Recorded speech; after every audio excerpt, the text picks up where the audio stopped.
You are now watching, By the Minute, where we highlight unsolved, unidentified and missing cases across the nation. Today we cover 10 cases, across the nation. From VA to Los Angeles.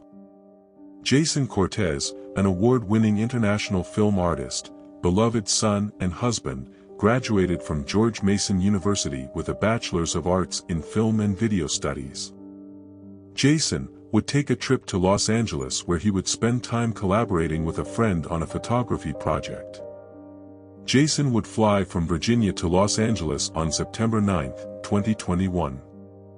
On September 10, Jason and the LA creative would be working on the project and decide to head to another location to capture some more pictures.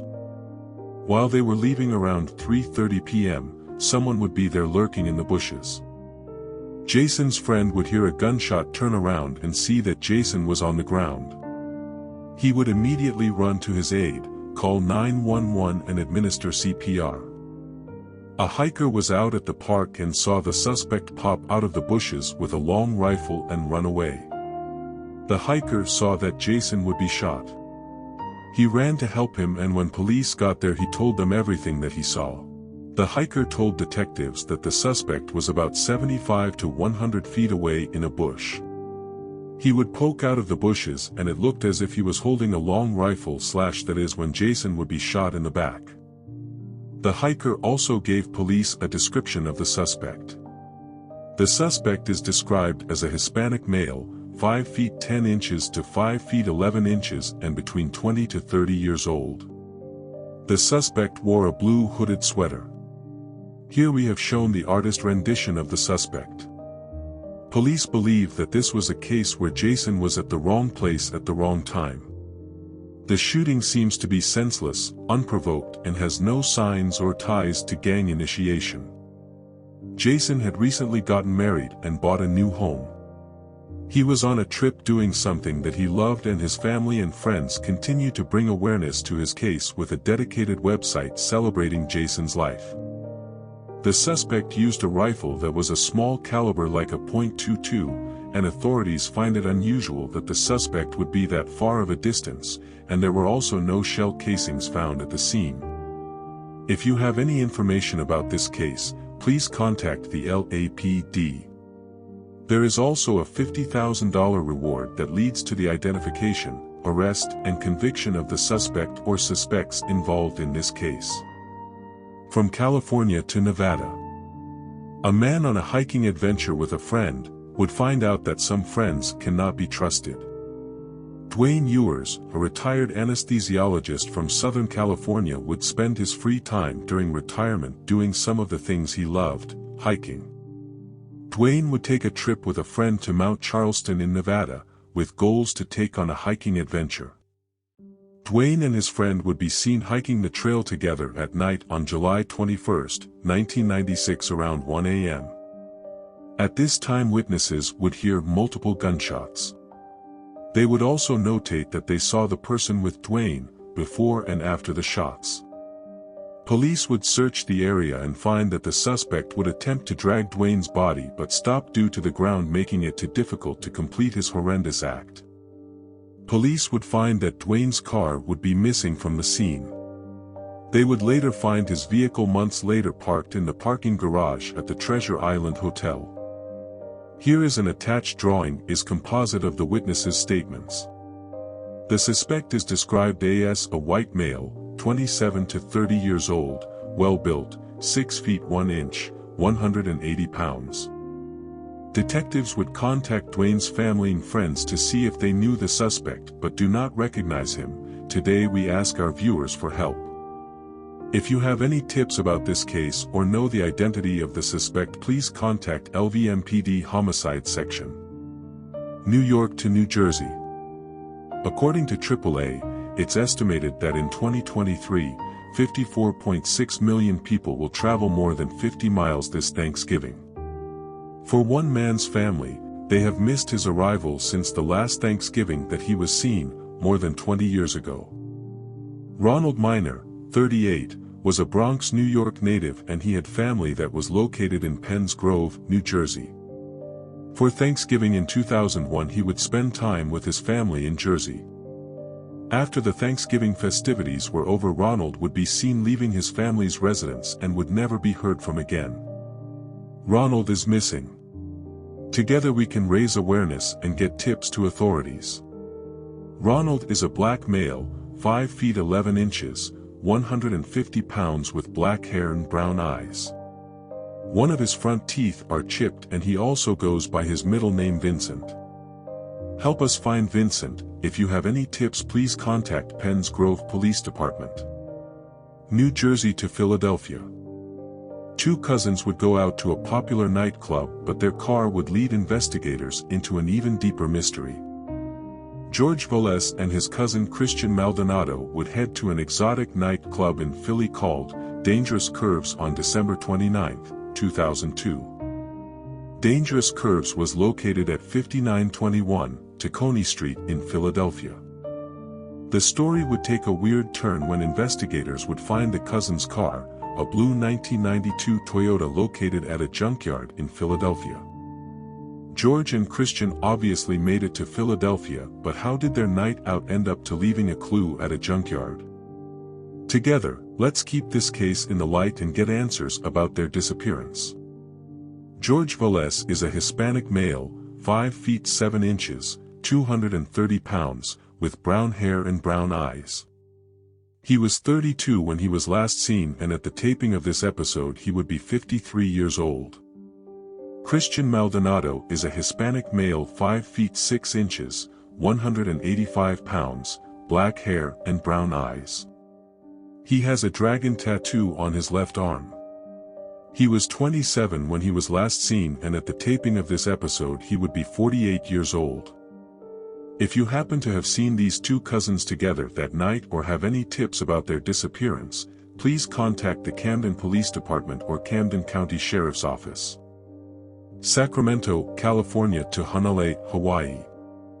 A Vietnam veteran would decide to leave the sunny side to begin residing in a place in the States that people refer to as paradise.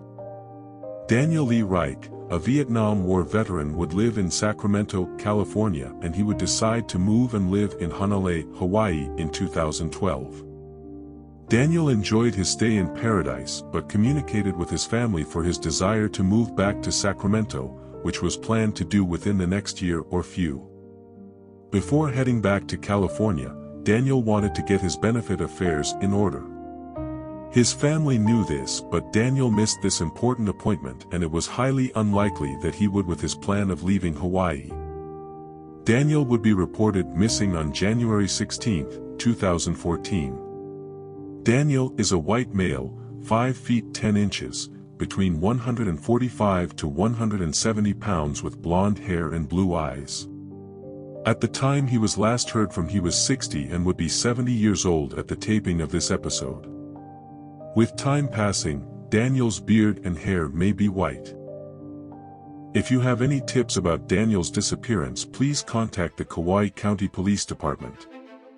Daniel's family has a dedicated Facebook page where they keep his case in the light and remind everyone that they will keep seeking for Daniel, and like many families with missing loved ones, will never give up until they get answers or justice. Please stand with us in support of Daniel's family and let them know that we will continue to help bring awareness to his case, by the minute. Lee, Florida, to Austin, Texas. A transient woman's last appearance was on a police dash cam, but her journey after remains a mystery. Loretta Roberts, 37, a mother, lived in Lee, Florida before staying in Austin, Texas. Loretta was a transient woman and was known to frequent the Rutenberg Lane/IH-35 area. This area was known to face issues with drugs and crimes that were being committed in order to help feed those addictions. The police officer's dash cam would catch Loretta's last seen image. Loretta and the black male would be issued a citation and released. Weeks later, police would have another interaction with Loretta, but this one would be for the worse. Police would receive a call for a bad odor coming from an area near the Montopolis neighborhood. In an overgrown grassy area at the dead end of Bastrop Highway, police would find a body. They would determine from the scene that this was the second crime scene, and the body may have been moved. Detectives would find out that several clients were aggressive with some of the workers in the area. Loretta's case has been ruled a homicide, and while police continue to investigate, tips will help us get justice for Loretta. If you have any tips regarding this case or any details about Loretta, please contact the APD Homicide Cold Case Unit. Kentucky to Adairsville, Georgia. A young man away from home as he completed his education, would meet tragedy before his graduation. Walter Cooper, 20, would reside in Panama City, Florida. His efforts for success would take him through Job Corps located in Prestonsburg, Kentucky. Job Corps is a residential training program where students from ages 16 to 24 are able to live and learn.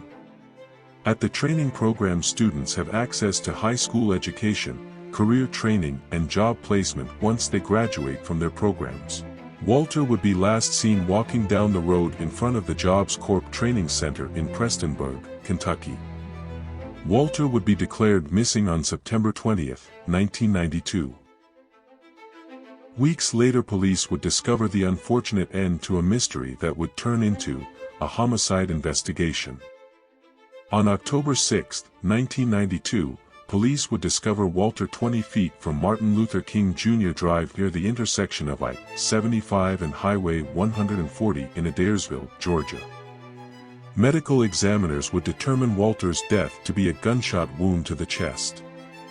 Walter may also have been seen in a 1992 red Ford Probe. Walter's bright future ended before it began, but what we can do is make sure we keep a light on his case as we stand with his family, friends, and peers seeking justice.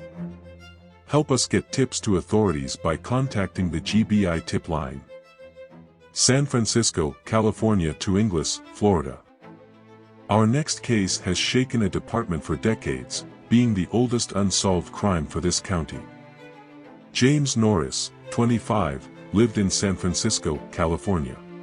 On October 4, 1974, James would take a flight to Miami, Florida. James would travel to the Citrus County area, get a postcard that same day, and mail it back to his family from Inglis, Florida. That would be the last time that James would be heard from again. While you may be thinking the fun in the sun would inspire a 25-year-old young man to start his new life there, could be, but this young man's life would be cut short. In April of 1976, the skeletal remains were found in Dixie County, Florida. It would not be until April of 2011, with the help and advancement of forensic technology, that those skeletal remains were positively identified as James Norris. Now police need tips to help tie this case all together. We can see that with time, new leads, technology, and our forensics teams across the nation, we get closer to solving cases and getting justice. We help by bringing awareness to this case and simply sparking the conversation. Someone you know may have tips, and if so, please contact the FDLE Tallahassee Department. Illinois to Tulsa, Oklahoma. When a school teacher visits her family where she grew up, she wouldn't make it back to her family who awaited her arrival. Willa Burts, 34, a mother and devoted wife who lived in Schaumburg, Illinois. She worked there as a middle school teacher. Willa was from Oklahoma and would decide to take a trip to visit her family. While she was visiting, she would meet with her sister-in-law, and the two would attend her sister-in-law's 1958 Booker T. Washington class reunion. Willa would be talking to a group of 3 people in a car as she stood on the outside of the passenger's side. A day of celebration and memories would end with a memory plenty we'll never forget. As Willa was talking to the group of people in the vehicle, a gunshot would ring out, striking Willa in the arm and lodging into her chest. Willa would unfortunately succumb to her injuries. Detectives would canvass the scene and ask reunion attendees what they saw. They would come to the conclusion that someone may have shot from the bushes. While detectives have investigated, they have no solid leads or suspects that have granted us justice for Willa. Willa is dearly missed by her friends, family, and also her students who loved her dearly. As someone who touched many in her community, let's give back to her by helping authorities lead us to justice for Willa. If you have any tips about this case, please contact the Tulsa Police Department. Wisconsin to Illinois. A teenager looking for cans to make some extra cash would come across a discovery that he would never forget. On January 7, 2007, a teenager would be searching for aluminum cans would find skeletal remains in a field along Raleigh Road, north of Yale Bridge Road in Winnebago County, Illinois. Medical examiners would determine that it was Sandra Daniels that was found, and now they would have to work backward to figure out more about her. Sandra Daniels, 49, mother, wife and hardworking lady. In her time here on Earth she maintained a living, pursued education, made time for her family and even placed third in a pageant. Sandra was also known to take some time off, pack a bag and head to her friends or out to the casino for a bit of free time. It would be in June when Sandra was suspected to have went out, but her husband would later end up filing a missing persons report on June 8 as she had not returned home as normal. Police did not suspect that it was anything out of the normal and had high hopes that it would be best to await Sandra's arrival. But on June 29, 2000 in Bellwood, Illinois, Sandra's car would be found, but no trace of Sandra. That wouldn't be until her skeletal remains were identified after being found on January 7, 2007.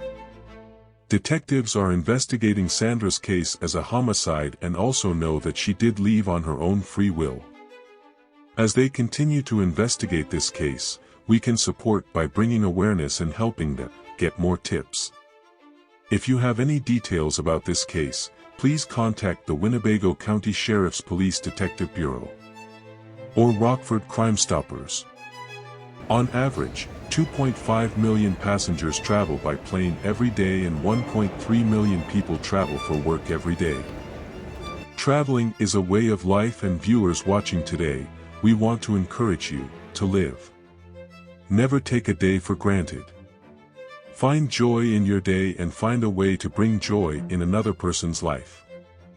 One way we can bring joy to the families of the victims' cases that we cover today is by sharing their stories and keeping them in the light as we stand by them as we seek justice together. Please know that watching and learning about these cases helps us stay in the know about what's going on in our communities, which is one step closer to keeping our communities safe by the minute. Thanks for watching.